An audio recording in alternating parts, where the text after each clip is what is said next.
And so the next book in this free read, or buddy read, I don't know why I said reread. So the next book in this reread is I Did It Again. Hi everybody, my name is Kelsey and we're about to get very, very nerdy with February's TBR.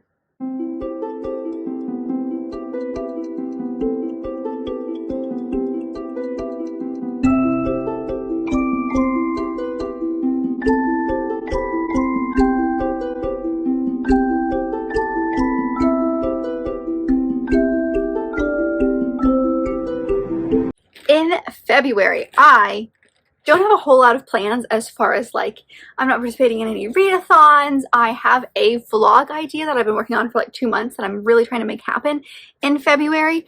But otherwise, there's not really anything like on the plans. And also, I'm not really sure what I'm in the mood to read. So this is going to be fun. I'm going to let the basket really kind of dictate what we end up getting to this month. Usually in February, what I like to do is read only romance books, but I don't have the desire to read only romance right now. I mean, I'm sure there will be some romance that's on, that gets like put on this list just because that's the stuff that I like to read. But I don't feel like I need it to be only romance. We'll see. We'll see what happens. Like I said, I'm letting the basket really kind of dictate what the vibe is for this month because I look at my shelves and I'm not sure what I'm drawn to at the moment. So this will be entertaining. We'll see what happens, but let's dive in to see how I did last month before we start this month's picks. Okay, so for last month, I did some stuff. I moved some stuff around like I usually do, just because things didn't quite work the way that I intended and I changed my mind on a couple things, which is totally fine. But the first prompt that came in January was to have a book set around water. I chose The Inadequate Heir by Daniel L. Jensen. The next pick then was to do a random color generator. I got this very, very vibrant orange and had planned to do The Endless War, which is the 4th book in the Bridge Kingdom series. Decided not to continue with that and went ahead and put in Love Theoretically by Ali Hazelwood instead. We had a Philippa Gregory book. I picked The Virgin's Lover, which is the next one in the series I need to read. We had a book set in a warm place. I originally had Any Day With You, by May Respicio. I didn't get through this one, so I ended up putting Lumberjanes, the first volume of this, on instead. This will still come back in like next month or something. And then we had an A to Z book, which I got a P for, so we did the volume 5th book in the Percy Jackson series, The Last Olympian. We had a book with a number in the title, and I chose The War of Two Queens by Jennifer L. Armentrout, which is the 4th book in her From Blood and Ash series. And then I did a book with a dark cover, which was Freeing Luca by Victoria Aveline. And then highest rated on Goodreads, and I picked Goodreads picked for me The Goblin of the Glade by Mackenzie Catron. So, books that I didn't finish. I didn't get to The Virgin's Lover. I just wasn't feeling it this month, so we'll put that back on the shelf. And like I said, I rearranged a couple of things, and I'm currently still reading The War of Two Queens by Jennifer L. Armentrout. I don't have a whole lot, but as far as when I'm filming this, it's basically the end of the month, so I don't think I'll finish this before January's over, but it should be the first book that I finish in February. And then I didn't even touch The Goblin of the Glade. Like I said, I wasn't quite sure how I was going to feel with that one. So yeah, that's a look at last month. So no fun, like extra perks or anything going into February, which is totally fine. So let's just dive into the first pick. Number 1.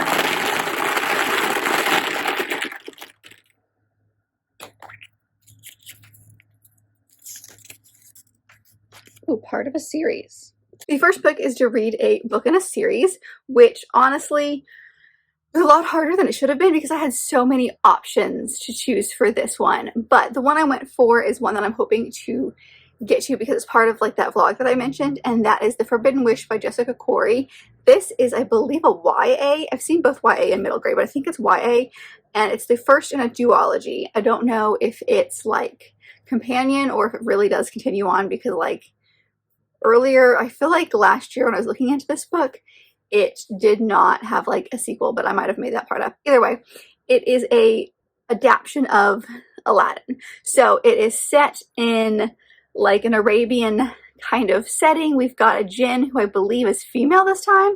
So I don't know all of the stuff that goes into this one. I just know that it is inspired by Aladdin. I don't know if it's a full-on remake or reimagining, but it is inspired in some way, and I know that there's a character in here that is named Aladdin, but we follow the genie in this book. So I'm not sure if it's a romance between her and Aladdin. That'd be kind of cute, but it's a fantasy book. It's part of a series. I needed to get it in. So here we go. Number 2.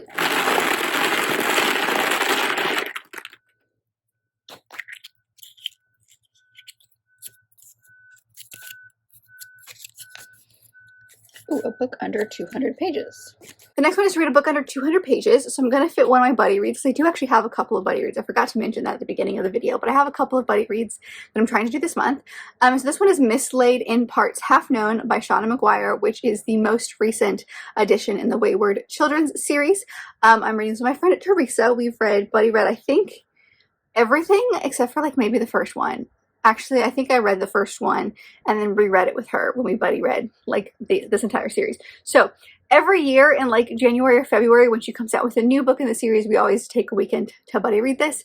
So this is one that we are going to be doing. I'm very excited. It is the next edition, like I said, in the series, which is a portal fantasy world, and it follows children who go through portals and doorways to worlds that are perfect for them, and sometimes they get kicked back into their original world. I won't say real world, but their original world or our world.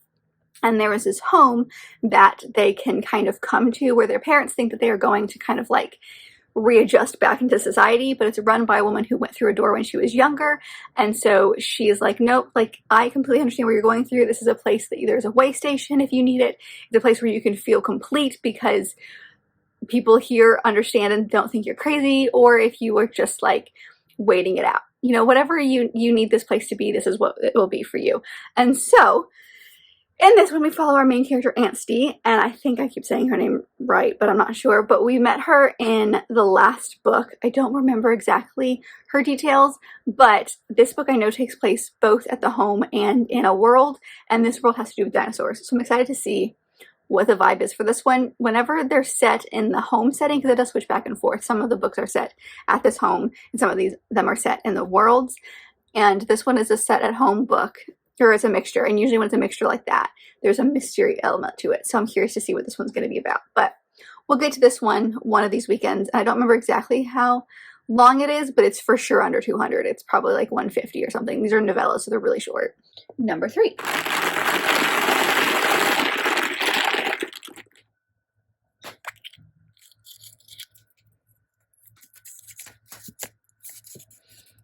Oh, read a 5-star prediction. Okay. The next one is a 5-star prediction, which it was hard for me because I had so many books I thought would fit for this one, but I decided to take it easy on myself because I put out a 5-star prediction video sometime last year, and there's only one book that I haven't read that's on that list. So I can't make a new one until this one's read. So I put Book Lovers by Emily Henry on here. This is the last book that I own by her, but she has one book that came out last year and a new one coming out this year. It's been quite a few years since this one came out, but it was all a buzz because everyone in the book community loved it. It came out in 22, so actually not as long as I thought, but her books, I've loved the first 2. This one follows our main characters, Nora and Charlie. And their lives revolve around books, but Nora basically ends up taking the entire month of August away from work and goes to this small North Carolina town with her sister. She would do anything for her sister, and so she takes time off, and she is a book editor, I want to say. No, she's a literary agent, and Charlie's the book editor. And so they know each other from the history, but they keep having these like meet cute moments in this small town. So I don't know a lot of what's going on, but it's obviously going to be a relationship between these two people. Very, very heavy-handed in the book-themed stuff, but all of her books seem to have a book theme in some way from what I have been able to see. So I'm excited to see what this one's about, and hopefully I put this on so many TBRs that hopefully this is the month that we finally do it. Number 4.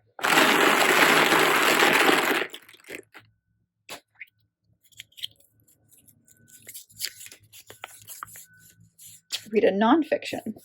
The next one's a nonfiction, which I've done some rearranging here, and I wasn't quite sure what I was going through, but the one that I've decided to go with is The Marriage Bureau, and this one is by Penrose Halson. It is the true story of how 2 matchmakers arranged love in wartime London. So it is a matchmaking office, in wartime London, and each chapter is a different couple. And so I can't remember how this author is related, but I think she is connected somehow to this marriage bureau, and that's why she knows all this information. So it's just a collection of stories of people falling in love in this time. Felt like the appropriate time to read it. I was able to find the ebook online, or not the ebook, the audiobook online, so that's how I'm going to obviously go through it. But it's got some fun like little bits in the middle here where you can like see photos and pieces of some documents that can prove some stuff. So I'm curious to see what this one's about because I'm not 100% sure how it's going to be presented, but I think it's going to be presented in the sense of each chapter is a different story. So we'll see. This one might be like I read one chapter every now and then, if it's exactly what it sounds like, where it's going to be like a collection of almost short stories. But I'm excited to give this a try and see what it's about. And I got a nonfiction, which I haven't gotten one on yet this year. Number 5.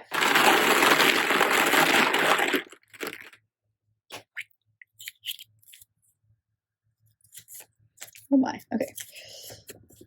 Read a book with an embossed cover under the dust jacket. Okay, the next one is to read a book with an embossed cover, which basically just means that there's like a fun design on the hardcover under the dust jacket, which basically means it needs to be a fairy loot book, is kind of how I've figured this out. It doesn't not all of my fairy loot books, or not all my books that have embossed things on it are fairy loot books, but it's a very good bet that a subscription box would have something on it. So I've taken it a little bit easy on myself, and I've gone with Last Violent Call by Chloe Gong, which is a short story, but it is a collection of 2 novellas, I believe. And this takes place kind of in between her 2 series. So the first series, Our Violent Ends, no, These Violent Delights, that duology. Her second duology has a character we meet in These Violent Delights, so I couldn't remember if this was like a 1-in-1, but it's both stories about couples from One Violent Delight. I keep saying the series wrong. These Violent Delights, which is a reimagining of Romeo and Juliet set in 20s Shanghai. So I don't know where these fit in the world, but it is a short story collection of 2. I've got a beautiful fairy loot edition, and then of course under the dust jacket we have a stunning, stunning cover. And then I do have the other 2 books in her new duology in the fairy loot editions that I'm hoping to get to, but for some reason I feel like I need to read this one first, even though they don't really go along. But in my head I do. So we're going to read this one. It's quite short, and hopefully it'll help out this month because I'm trying to take things easy on myself. And I think that one will work quite well. Number 6.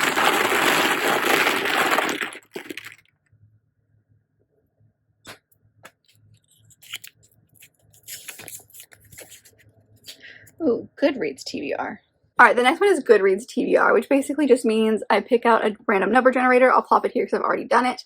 And I'll go to however many books is on my Goodreads TBR, do a random number generate from that, and pick out a book from whatever the number says I have to read. So the one that I picked for this is One to Watch, or the one that the number generator picked for me was One to Watch by Kate Stayman London. This one is a book of the month pick that I got at like a used bookstore. So like this was way before I even started book of the month. This one is from June 2022. No, sorry, 2020. Why did I say 2022? This is from June 2020. So it's been a couple of years, but this one was really, really popular. It is a contemporary romance story that follows a plus-size woman as she takes on a kind of like bachelor style show. So I heard really good things. I honestly kind of forgot that I had this. It's been hiding on like the very bottom shelf over here. And so I'm excited to see what it's about. It definitely is giving me like summer vibes. It's not something that I would have picked for myself at this time, mostly because I forgot that I had it. But it's definitely one that I'm interested to see how I feel about it. I know that there's some mixed opinions about this, but I am curious to see what it's all about. So this is the one that Goodreads picked for me, so this is the one that we are putting on my TBR. Number 7.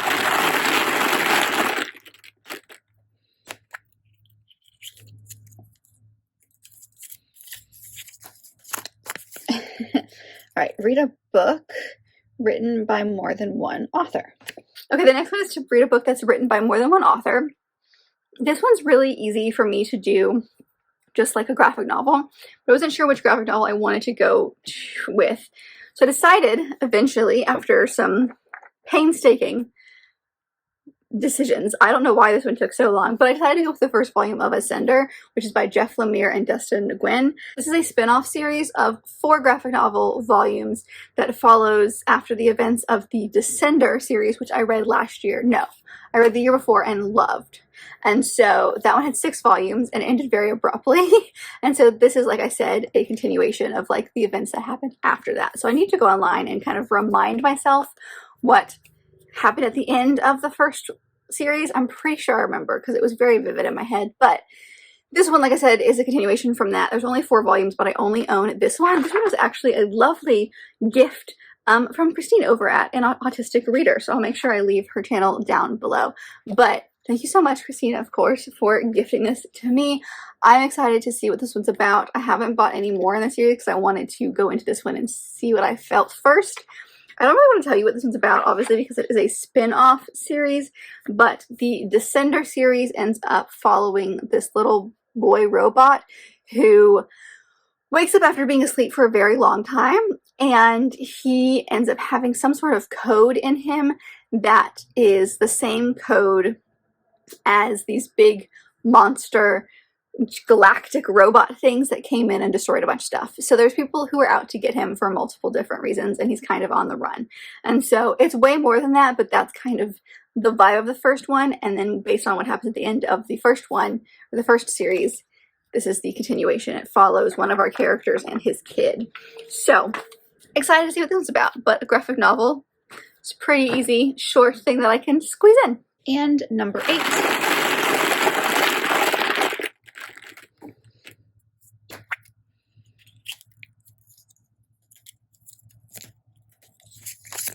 Room 6, okay, read a paperback. And then the final book from the TBR basket is to read a paperback. So I've decided to go with Highly Suspicious and Unfairly Cute by Talia Hibbert, which is a couple of years old. I'm going to say this one came out in 22 as well, if I am... No, sorry, it did come out last year, 2023. So this is a pretty short story, but Talia Hibbert, I love her adult stuff, but this is her first step into the YA world, and so I'm very curious about it. It's not super long. It follows 2 kids, Bradley and Celine, who I'm not sure what grade they're in, but they're definitely in high school, and they end up taking this, like, class, which is all about, like, I don't know, surviving nature, and they end up getting paired up. And they used to be friends, but he is a football star, and he's, like, he kind of went to the popular side, and she feels very left behind because of that, and so they haven't really been friends in a very, very long time. So it's the 2 of them figuring stuff out, obviously romance, fun times, but I'm curious to see what her step into YA is going to look like, because like I said, I loved her adult stuff, so we'll see. I'm gonna give it a shot, and I think it's set in a colder environment based on like the jackets they're wearing. I don't know why, but I just feel like it's set in some of the colder months. So this feels like the perfect time to read it. Some fun contemporary romance, but set in a little bit of a colder setting. And that's it for the basket. The only thing I need to add to this list is that I and my friends are restarting our Lorraine Heath buddy read. I'm very excited about this. So the next book in this buddy read is the first in a new trilogy. It's another Texas Western kind of story, but the first series we read by her we all loved. So this one is a rogue in Texas, and I don't know a lot about this one really, but from what I can tell on Goodreads, it follows our main 2 characters. Our guy is a duke, and I don't know if he was disgraced or what happened, but he's left England to kind of like make his own in America. And then our female lead is the one who owns the farm, and he ends up working at this farm, and she is not sure how she feels about trusting him. She's like, well, he's a duke and he just might get bored and like run away, so I'm not sure if I trust him to actually like be the helping hand. I need him to be like, he basically like becomes a farmhand, but it's their relationship and romance. So that's one that we're buddy reading. It's going to take the entirety of the month because there's no audiobooks that we can find, so we are taking our sweet time with that one, but that's one I wanted to add on here. So that's the vibe in February. I'm looking at the books that I have picked for February, and honestly, they're kind of pink. I mean, not all of them, but like we have a color vibe going on here. But that's a look at the books that I'm planning to read in February. I hope you guys enjoyed the TBR basket as usual. Let me know what you are planning on reading in February. Do you have like themes or vibes for the month? What are you guys looking in the mood for when it comes to your reading? But that is it. So I hope you guys enjoyed, and if you did, don't forget to give it a big thumbs up and subscribe down below if you'd like to be part of this awesome growing family. I've also got all my social media down there as well as other fun bookish links, so don't forget to check all that out, and I'll see you guys in the next video. Bye!